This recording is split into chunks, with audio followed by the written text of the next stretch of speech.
Boa noite, galera ligada aqui no Vasco Connection. Emerson Rocha, do canal Atenção Vascaíno. Estou aqui gravando o pós-jogo dessa vitória do Vasco contra o Fortaleza, aqui para a galera ligada no Vasco Connection. Obrigado demais pela audiência de todos vocês e mais uma vez agradecendo também os pensamentos, as orações, as preces, as rezas relacionadas à mãe do nosso amigo Eduardo Ferrari. Está em casa, mas a gente tem que ficar sempre orando, pensamento positivo, para que tudo vai dar certo. Se Deus, sem dúvida nenhuma, Deus está no comando e se Deus quiser, ela vai sair dessa situação. Um grande abraço ao Eduardo Ferrari.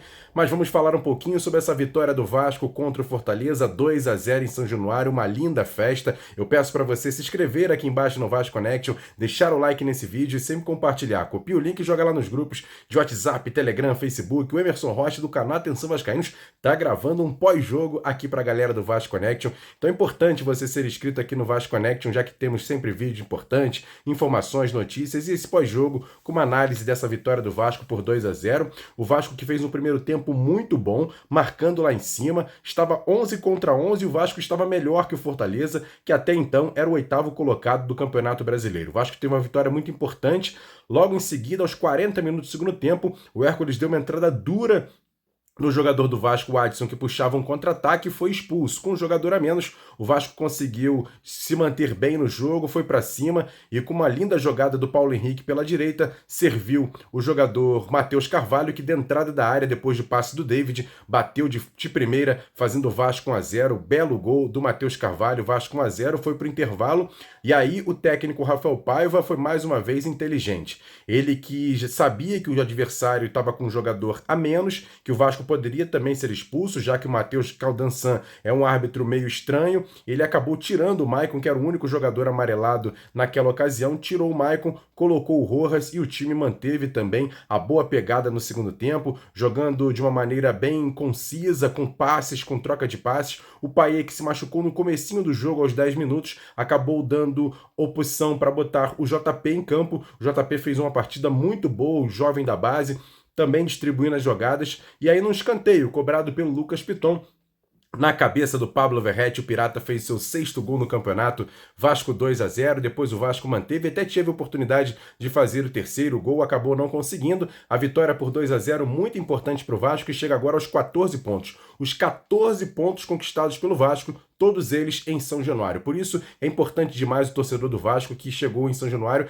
a ter um público de mais de 14 mil pessoas. Bacana demais a festa, a empurrada do torcedor em busca dessa vitória que foi muito importante. O dia que marcou também a questão da assinatura, da questão do projeto de potencial construtivo em relação às obras de reformulação de São Januário. O prefeito Eduardo Paes esteve lá, ao lado do presidente Pedrinho. Uma festa muito bonita antes da partida, mas o que mais importou foi a vitória do Vasco por 2-0. Uma partida em que o técnico Rafael Paiva se reafirma como novo técnico do Vasco, pelo menos na minha opinião. Tem que efetivar o Rafael Paiva, vem fazendo um trabalho espetacular, a torcida empurrando bastante, e o Vasco que agora começa também a desmentir um pouco dos mitos, né? Porque tinha muita gente, por exemplo, com medo do Léo ser titular, e o Léo fez um partidaço. O zagueiro Léo fez uma partida muito segura, cortando todas as bolas por baixo, por cima, marcando junto com os jogadores da equipe do Fortaleza e não conseguiu jogar o Fortaleza, e por isso o Michael foi um dos grandes destaques da partida, junto com o goleiro Léo Jardim. O lateral direito Paulo Henrique jogou muito bem. O Maicon, que teve muito abaixo no primeiro tempo, acabou saindo no intervalo. O Rojas entrou bem. Lucas Piton com mais uma assistência nesse campeonato. O Hugo Moura, até quando deu, também jogou muito bem.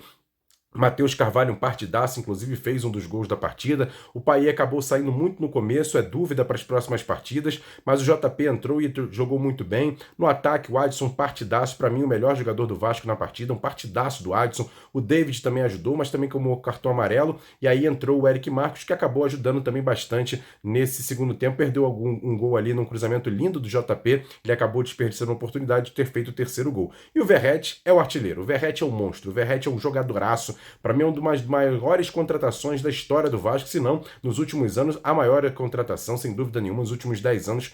Verratti é um jogador especial, um jogador espetacular, é um jogador que se identifica muito com o torcedor, com o Vasco, e mais uma vez ele fazendo gol, um dos artilheiros do Campeonato Brasileiro, Pablo Verratti, com 6 gols deixando a sua marca nessa partida. Bacana demais a partida do Vasco, que agora visa, no fim de semana, o jogo contra o Internacional na reabertura do Beira-Rio, uma partida importante, 15ª rodada, jogo fora de casa e o Vasco vai ter alguns problemas. O Maicon recebeu o terceiro cartão, não joga. Assim como, por exemplo, Hugo Moura, Lucas Piton e também o David. Esses 4 jogadores estão fora, assim como o Dimitri Payet, que saiu machucado, provavelmente não vai para essa partida. E aí o técnico Rafael Paiva deve colocar em campo um time praticamente que até chegou a jogar durante alguns minutos no segundo tempo. A minha dúvida é a seguinte: o Guilherme Estrela foi poupado do jogo de hoje. Será que ele volta ao time no jogo contra a equipe do Internacional? Mas o JP foi bem nessa posição, então é uma dúvida pelo menos aí no meio-campo. Mas o restante do time deve ser o Léo Jardim no gol, Paulo Henrique na lateral direita, a zaga com Rojas e Léo, e na lateral esquerda uma dúvida, porque o Piton, como recebeu o terceiro cartão amarelo, provavelmente o Vitor Luiz deve assumir essa posição, apesar que o Leandrinho vem sendo relacionado, vem jogando bem, mas o Vitor Luiz é mais experiente para jogar fora de casa. Acho que o Vitor Luiz vai ser o lateral esquerdo do Vasco nessa ocasião. E aí o Zé Gabriel, que entrou no segundo tempo no lugar do Hugo Moura, que já tinha cartão, deve ser o primeiro volante, ao lado de Matheus Carvalho e JP. E lá na frente, o Adson de um lado, e aí essa dúvida, será que ele vai colocar o Eric Marcos como titular, já que entrou no lugar do próprio David? Enfim, é uma dúvida. Se ele vai botar, por exemplo, o Guilherme Estrela junto com o JP no meio-campo e apenas 2 atacantes lá na frente com Adson e Verratti, são dúvidas que o técnico Rafael Paiva vai ter tranquilidade para ter o restante da semana para trabalhar visando essa partida de domingo contra o Internacional no Beira-Rio. A gente vai estar lá, o canal Atenção Vascaínos com o Jean Faísca vai estar lá para poder acompanhar essa partida e mais uma vez enaltecendo essa vitória do Vasco e o papel do torcedor mais uma vez fazendo uma linda festa em São Januário, apoiando os jogadores, até alguns jogadores estavam um pouco abaixo, o próprio Maicon, que errou muito no primeiro tempo, o torcedor acabou não vaiando.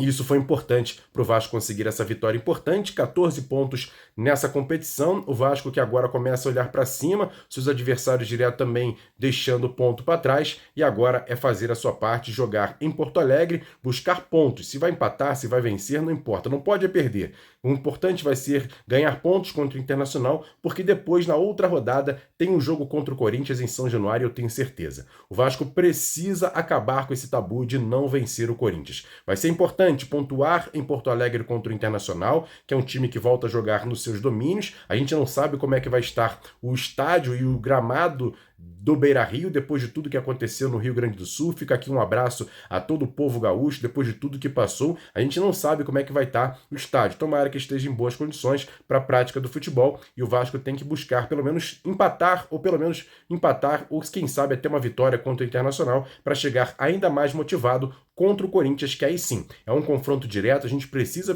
voltar a vencer o Corinthians, o que não acontece há 14 anos, então uma vitória seria muito importante, vencer o Corinthians e também dar um passo importante em busca das novas oportunidades, já que o Vasco, durante essa semana, pode apresentar reforços. A questão do Felipe Coutinho, Alex Teixeira, Souza, o Emerson Rodrigues, atacante, tudo isso podem ser apresentados e a janela abre no dia 10. Na próxima semana, abre a janela de transferência. O Vasco vai ter essa partida contra o Corinthians, a última antes da janela. Mas provavelmente o Vasco já vai ter a apresentação desses reforços e poder ter jogadores melhores no elenco do Vasco, para quem sabe, na partir do segundo turno, o Vasco não consiga resultados e posições na tabela do meio para cima, para a gente poder sonhar com uma vaga numa competição sul-americana, Libertadores da América. Tudo vai depender dos jogos que o Vasco está fazendo nesse momento e também na janela de transferência, onde o Vasco vai contratar, sem dúvida nenhuma, e vai trazer jogadores importantes. Eu quero agradecer mais uma vez a rapaziada aqui na Vasco Connection. Li todos os comentários do último vídeo que eu gravei aqui. Bacana demais a participação e também os comentários, as mensagens que vocês mandaram também para o Eduardo, para a sua mamãe. Fica aqui o meu abraço, o meu respeito a todos vocês, o meu carinho, sem dúvida nenhuma. Se você quiser bater um papo comigo, me busque procura nas redes sociais, principalmente no Instagram, me chama no DM lá, no privado, a gente bate um papo. Você que também me segue no Twitter, bacana demais. E mais uma vez agradecendo a todos vocês, as orações, os pensamentos positivos e, claro, tudo relacionado à mãe do nosso amigo Eduardo Ferrari. Essa situação é a mais importante nesse momento.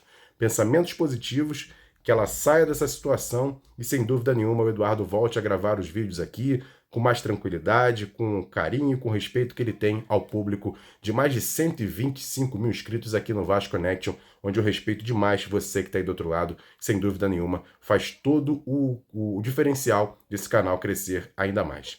Grande abraço a todos vocês, ótima noite, vitória do Vasco, que é o mais importante, vamos poder dormir aliviados e poder já pensar no jogo contra o Internacional no fim de semana. Tamo junto, grande abraço, se inscreva no canal, deixe o like nesse vídeo e sempre compartilhe. Valeu, fui!